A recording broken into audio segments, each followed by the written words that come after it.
So I'm fully aware of everybody's busy schedules this morning, so I'm not going to introduce our speakers extensively. You'll have their biographies on your seats, please have a look at them as we go through. But you will be hearing from Robert Faulds, who is the project director of the Lagan Tomor project from Total E&P UK. Lagan Tomor, obviously 125 kilometres northwest of Shetland, in an extremely challenging environment where sea levels can be over 600 metres of depth and more. So I think it's going to be a very interesting case study to hear from Robert here. And Robert will be followed by Mark Thompson, who's the Managing Director of Epius Group. So, without further ado, I'm delighted to welcome and introduce our first speaker to this morning's breakfast, Robert Faulds.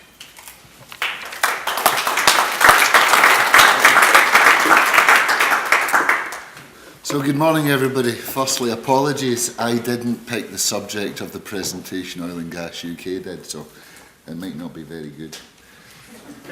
So, planning for success, managing complex projects. According to the programme, I've got 20 minutes.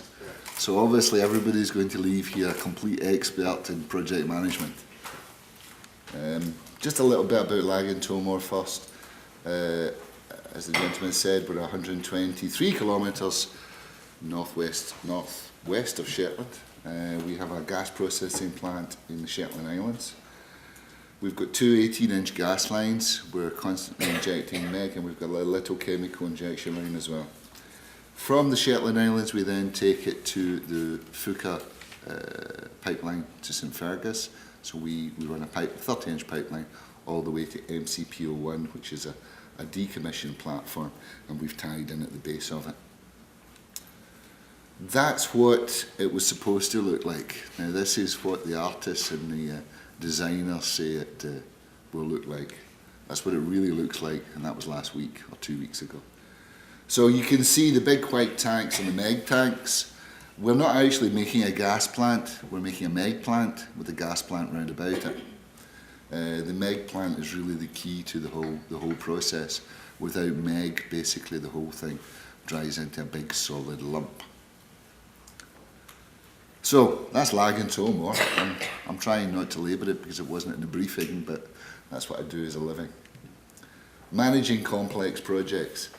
Well, firstly, there isn't anything called a complex project. They just don't exist. They're just bigger and sometimes a bit more difficult for the brain to get around, especially for basic people like myself. The basics haven't really changed since the 1990s. The tools have got a lot better. I mean, there's a lot better tools available. But the basics like formalised project faces and checkpoints, accountabilities, checks and balances and continuous review, they just haven't changed. People talk about new technology and ever bigger projects. Ever bigger projects bring one complexity: more people. And without people, there is no such thing as a difficult project. Safety. Now, everybody talks about safety, and I guess it's one of the most important things in our industry. It used to be a rule, it used to be a priority. Nowadays it's not. It needs to be a value. It needs to be a value. Why? Because we need to do everything we do. We need to really think about safety first. I get very upset when I hear people say these HSE people or safety's getting in our way. Rubbish. Safety is simply an enabler. I mean, they're a basic way of doing business. If we can't do our business without killing people or hurting them, we just shouldn't do business. Sobering thought. Now, this is a bit fake actually, because the perimeter's not exactly the same. Since 2001, around 450 UK servicemen and women have sadly lost their life in Afghanistan.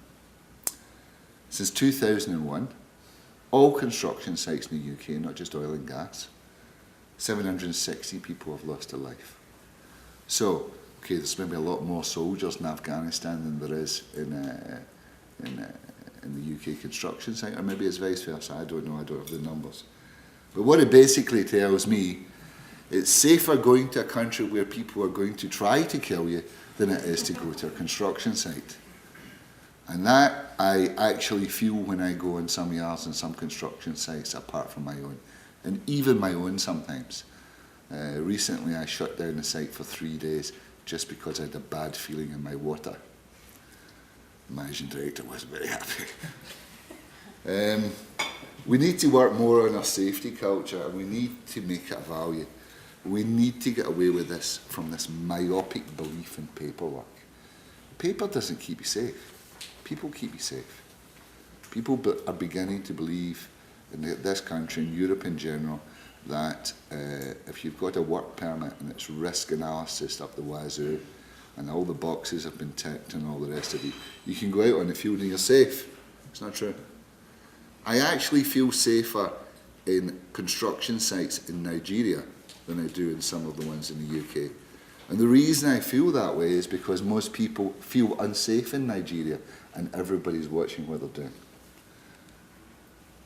Accountability. Now, here, this is the biggest challenge of every project manager. Project manager or a director arrives in a country. We're never around for very long. We arrive in a country for 3 or 4 years. And the biggest problem we've got is to make the organisation understand that we're accountable. They are not. It's incredibly difficult to get the balance of power right to actually be allowed to take the decisions to do your job. Functional managers keep on wanting to take decisions. They've been used to it. There may be other directors. They've been used to taking decisions for the business in the past. A major project is not part of the business. It has its own project identity, and it must have its own project identity to instill pride and commitment in the people who work for it. And I'll explain why later. So the project needs to be accountable, so you've got to get competent people. And most importantly, the organisation needs to accept that they're accountable. Capacity crunch. Now, I lead lots of press in the UK. I personally think that we're heading towards another fall in the oil and gas UK. I think that the oil industry in the UK is about to go through an extremely lean time.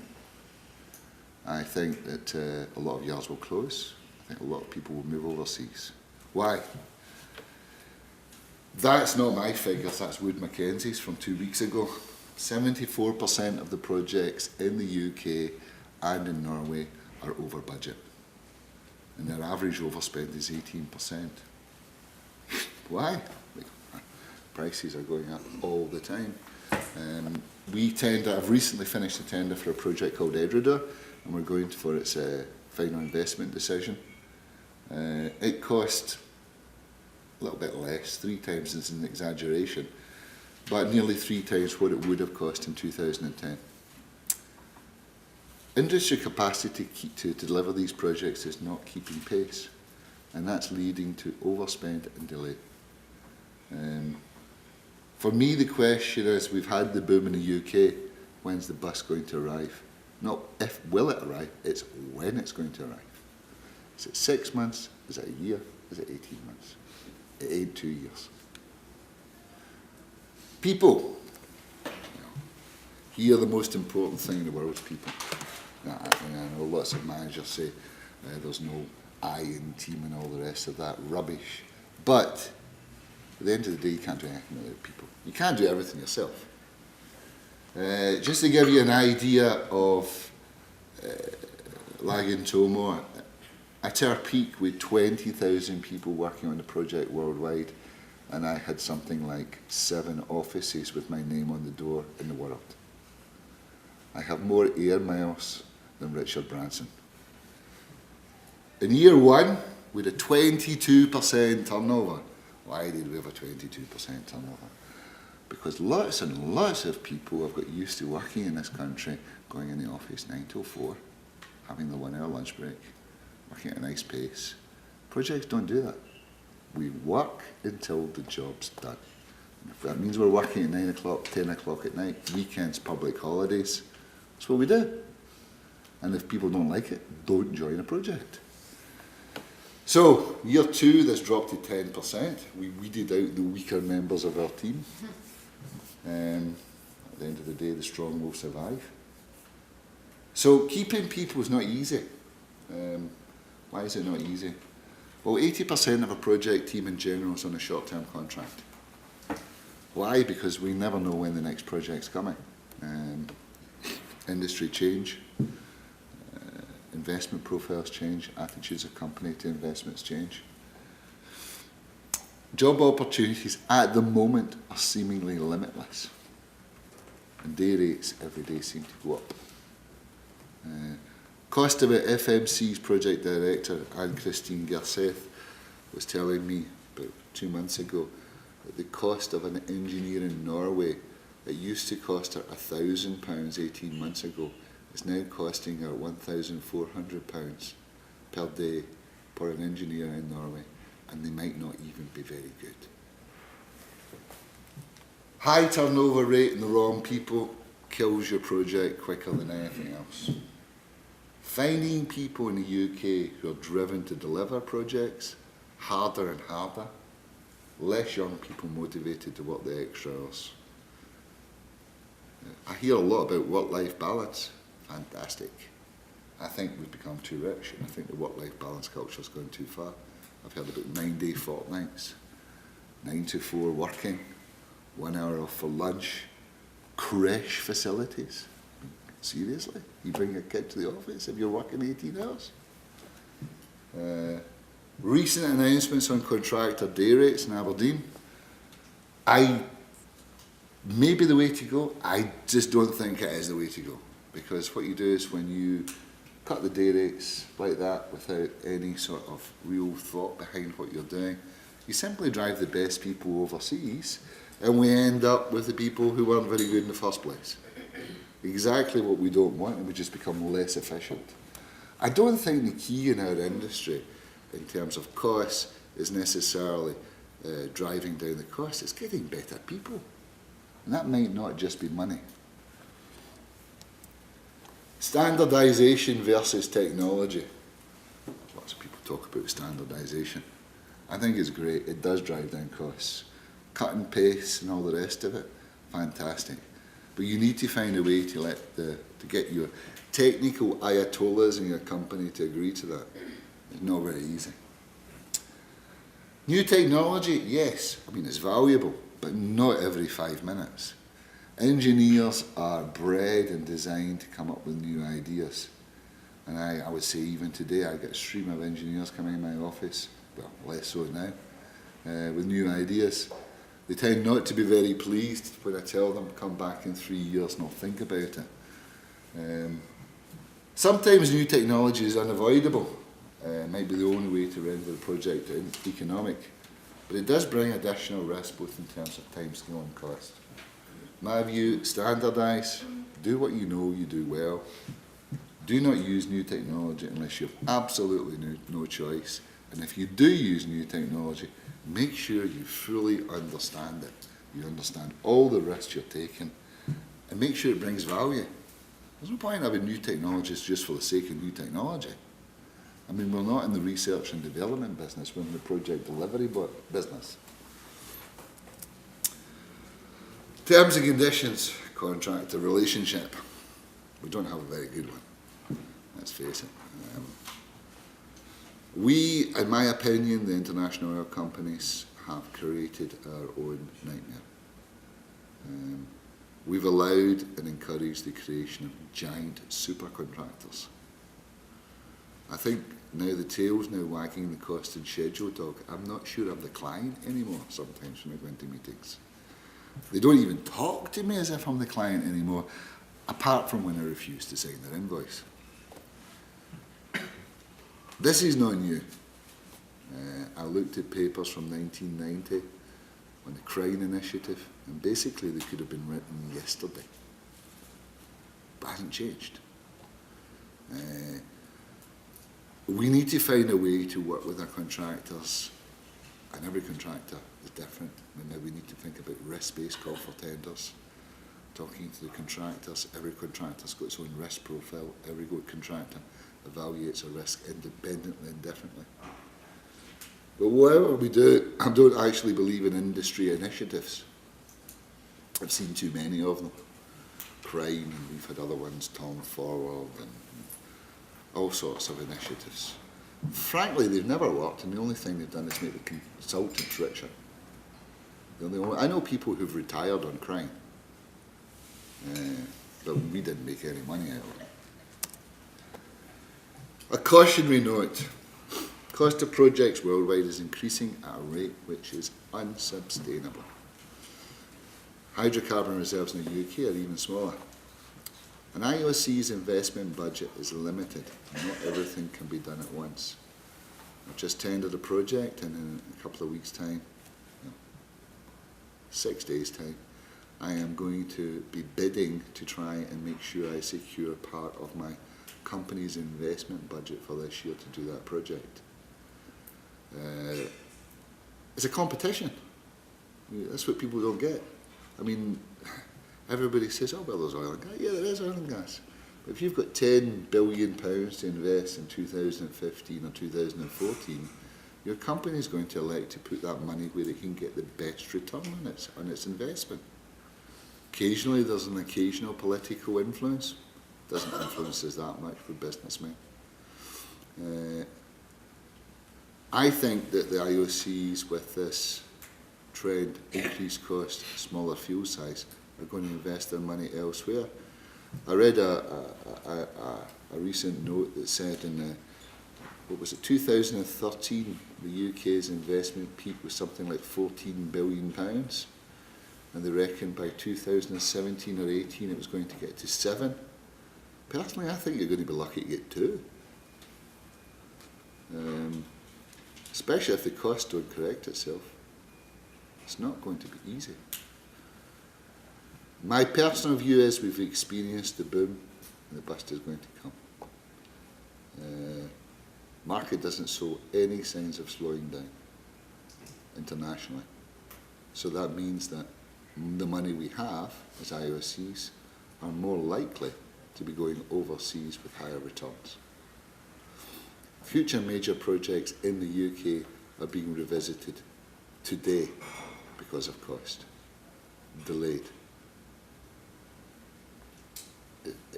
It's already here, it's starting to happen now. I think that's all I've got to say. I've been told you can't ask questions until the end. Well, thank you very much, Robert, for those insightful and somewhat sobering thoughts. Our next presentation is coming from Mark Thompson, Managing Director of Ephius Group. Thank you. Morning, everybody. Thanks, Robert. If you're a warm-up man, you're supposed to get everybody going and cracking. Thanks for that. So, well, following Robert's presentation there, what I want to talk about is the behaviours that affect success. And interestingly, when one talks about success, you inevitably have to talk about failure. So what we're going to focus on a little bit today, following, as Robert set it up, is a bit about failure, how to deal with it, and what it means. And what does success mean across the industry from our observations? Because obviously it means lots of different things to lots of different people. In a project environment, of course, the measure is always, is it on time? Did it cost the amount of money that we thought we were going to spend? And did we get through it? Predominantly, following on your topic, Robert, did we get through it safely? So I thought I'd put this picture up. It's an old picture, The Discoverer Spirit. It's one of my previous projects back in a former life. Fairly complicated project, as you can see. The reason I put this up was that it was a series of 3 prototypical, what became known as dual activity drill ships, ultra deep water. The derrick lift there, we almost dropped the derrick had we done that. Had we dropped the derrick, then I think that project wouldn't have been quite successful. But we didn't, we recovered it. In actual fact, it was even more successful because all of a sudden we were in the limelight for recovering the mistake. So that's why that's there, just as a poignant reminder to myself about how easy it is to lose a project. So, what am I going to talk about today? What constitutes project failure, the impacts of projects that fail, why focus and perception are important from that, and especially as a project manager or project director, the industry focus and perception, which leads into industry-wide behaviours as we observe them, which can often drive decision-making, which leads to over-budget, late delivery, and that kind of thing. What happens when things start to go wrong, and then how to pull them back and keep them there. But we won't dwell on that too much, because that's what we build for. So all projects encounter difficulties, but does that mean they fail? What we see is that the failure of a project really depends on two things. Large financial impacts, obviously, but also reputational impacts. So we don't actually see businesses actually taking action until something hits the papers, hits the headlines as a whole. And we certainly don't see the industry changing its behaviour until there's a series of those, which is interesting to us. The statistics right now, I think borne out a little bit by Robert before, suggest that 6 out of 10 projects fail to meet their original budget. What you were saying earlier on, Robert, 74% in the UK over budget. So, so therefore there seems to be a trend. We also see this, interestingly, across the globe. So, and especially right now, and I'll get onto it in a few minutes, out of Korea, because there seems to be a behavioural aspect in UK projects to go and build these platforms, drilling rigs and that sort of thing, over in the Southeast Asian yards. So, success or failure is about perspective. You know, one person's failure is another one's success. What do we mean by that? Well, as Robert pointed out, if we can get through the project safely without killing anybody, then that might be a success. We had one particular project we looked at, which was the company undertaking it had found out it was in difficulty just before it moved into execution. It then spent an additional $200 million on the project to be able to... sorry, am I moving around? I'm used to walking around when I'm talking. There we go, my flow's gone. So what they did was they spent an extra $200 million on this particular project, but they managed to deliver it on time. What was interesting to them from our little triangle here was the time aspect. We must finish this project on time. They were happy to spend the additional $200 million. So when I asked them at the end of the project after it had been delivered, if you had known it was going to cost you $200 million more, or thereabouts, would you have done the project? Absolutely was the answer. So I think in terms of over cost, over budget, a lot of the time it may well be that there's an over-optimistic estimate around the project also. We're not taking into account the realities of the project, some of which Robert talked about before. You know, increasing costs, costs of people, costs of technology, costs of equipment we're seeing going through the roof, especially specialty equipment, topside equipment. When they fail, they can have severe impact. So here's a CFO or a CEO's nightmare here. This is a major drilling contractor. In its annual report, it announced record revenue levels, 99% fleet utilization. Its income was up, its turnover was up. It was all very, very good news. And then, of course, the day they announced all of this, the shares fell by 5.3%. So why did that happen? Well, because it had two very minor projects, really run-of-the-mill, special periodic survey type projects, minor upgrades, that ran late, and the market, you know, sort of punished them very badly for it. Wiped, you know, hundreds of millions of dollars off the share price, so, or capital value. So this one focused this business up and said, oh, we must do something different. So they started changing their behavior to projects and changing the way they approached them, and also the way they viewed their risk, the way they estimated their time, instead of actually blanket going, oh, this must be a, you know, this is an easy project, it's only going to be 30 days, when in actual fact it took them 100 odd days. So, you know, identifying the scope, all this kind of good stuff. So, In the same vein, this is a sort of scatter graph of well construction costs for a UK North Sea focused E&P field operator. So I suppose a quick straw poll maybe, which one does everybody think was a successful project on this particular graph? It's the one in green, obviously. So we have a $45 million overrun against the original budget. And then we have down here in the P10 area, we have an on-time under budget by $2 million. So it's interesting, but the interesting thing here is if you look at the spread of these particular costs of drilling wells, so they're all over the place. I'm not going to make a comment on that, it's just one of the things it is.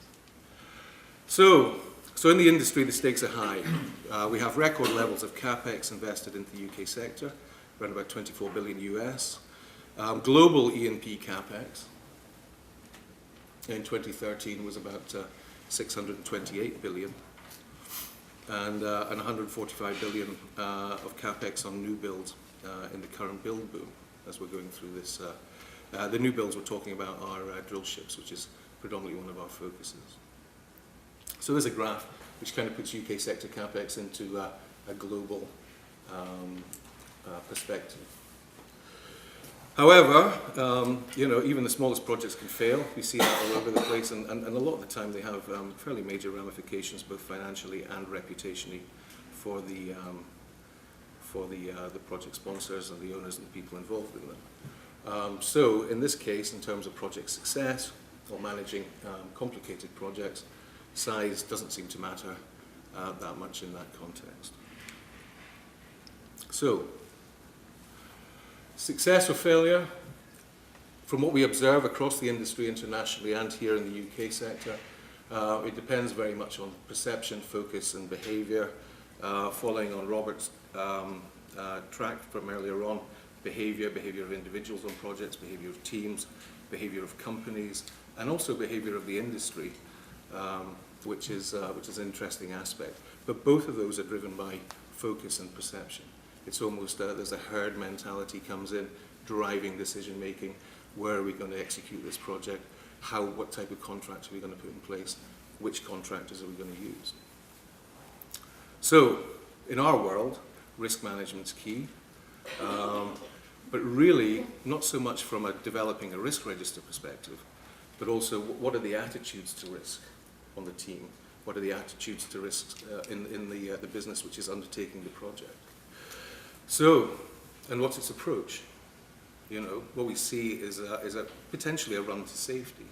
We have complicated projects, and they're being farmed out on a turnkey basis to companies. So therefore, the project owner is protecting its risk through contracts and hopefully protecting its financial risk by handing over its schedule risk to a contractor on a turnkey basis. I agree totally with Robert on this. The whole of the UK sector was built off of big oil and therefore big contractors. Nowadays, the big contractors are much larger potentially than the people undertaking the projects. So there's an imbalance there too. So consider the trend, building new rigs. So what do we have here?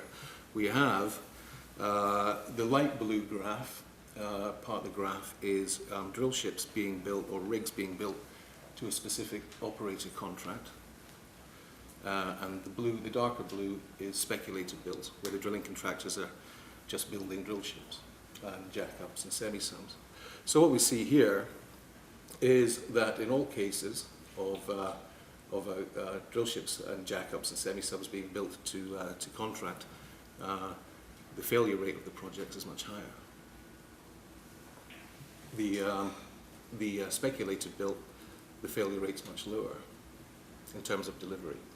Why is that? Well, what we think is that when you build speculatively in this industry, you build to a known design.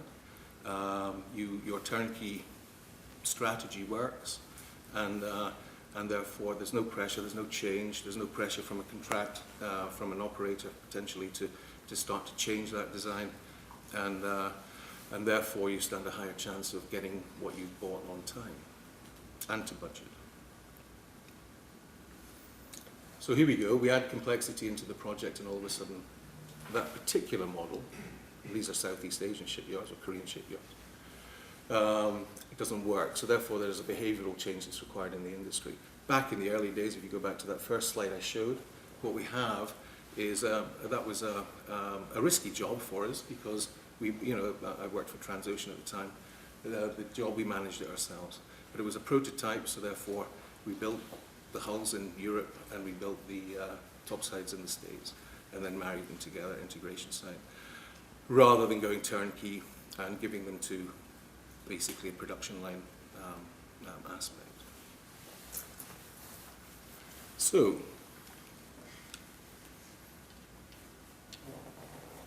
here we go. Is it a contradiction? Contract build schedule, speculative build cost. So therefore what we find is that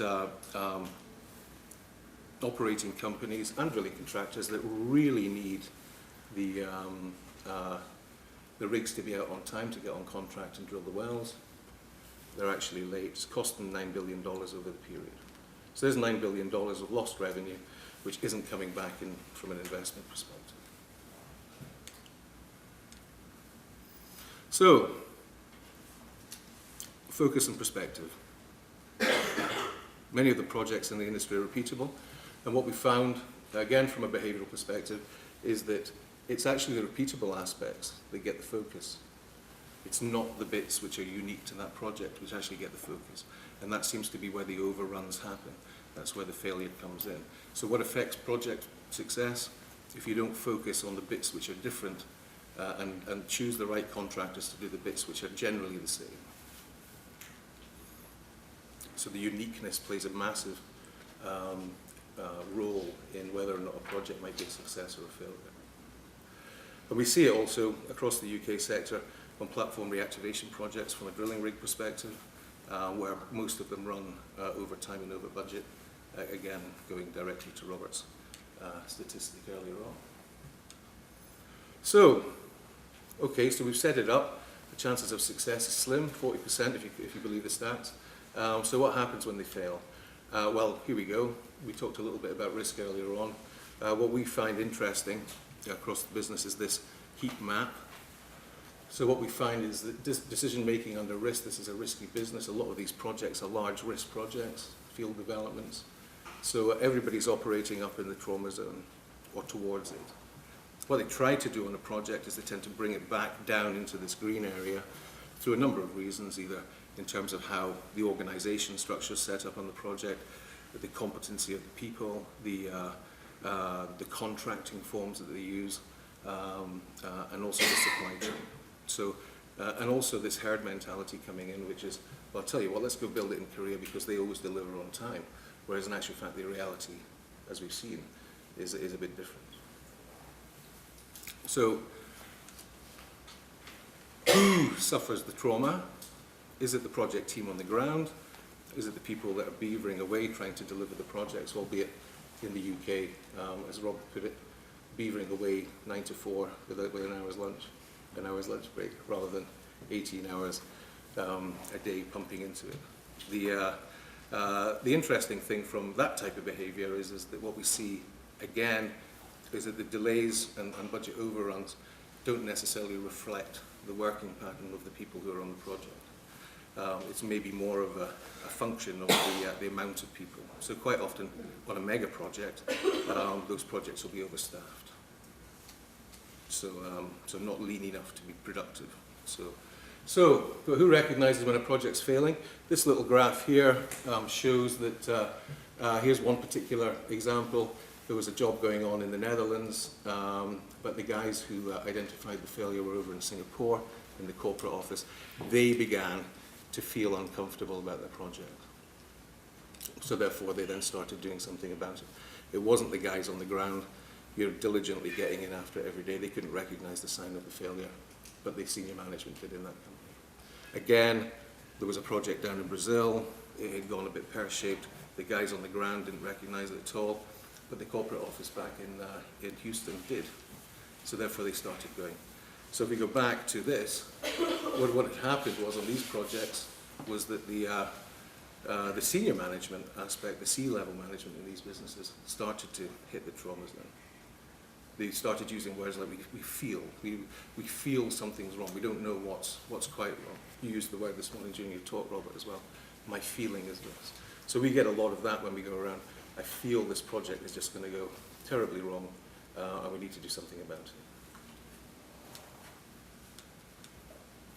So, prophets of doom. Probably listened to 2 this morning. I don't know. The end is nigh. So when a project's failing, you really have to, the tendency from a human being, I think, I'm no psychologist, but it seems to be that we default to optimism. So even when things are going really bad around us, we still think that we can be turned around. We still think that, you know, the effect of the failure isn't going to be as large as it actually is in reality. So you need a prophet of doom, generally an independent, come in and say, look, you think it's this bad, guys? It's actually much worse. And then start to build from there. What happens at a lot of projects, especially scheduled slippage projects, is that the behavior on the project is to salami slice the ending. So nobody knows, essentially. So it's Tuesday, the job will be finished next Tuesday. It's now next Tuesday, the job will be finished next Tuesday. Or they'll be finished in 3 months. We arrive 3 months later, the job will be another 3 months. And it becomes a disaster rather than a failure. So evaluation techniques, understand who the client is, you know, who's the sponsor for the project, what's important to them. So again, it comes back to what we find quite often is that the original idea for the project is we must be on time. The Olympics is a classic example of this. You know, if it's not ready by the opening ceremony, then it's a disaster, so it must be finished on time. But quite often, the behavior on a project from the project team is of a cost driver. We must keep the cost down. So therefore, you know, the original idea or original strategy for the project is totally lost over the life of the project. So we have to go back to that and bring everything back on track. Project fundamentals get lost in the complexity of projects. Everybody focuses on the engineering. Engineering is very important, scope development, contracts, all this techie stuff going on. But how about project fundamentals? You know, what is the strategy here? What is the driver? How do we align to that? You know, what are the risks? Do we understand the big risks? And I'm not talking about technical risks or safety risks. What are the big risks to the project?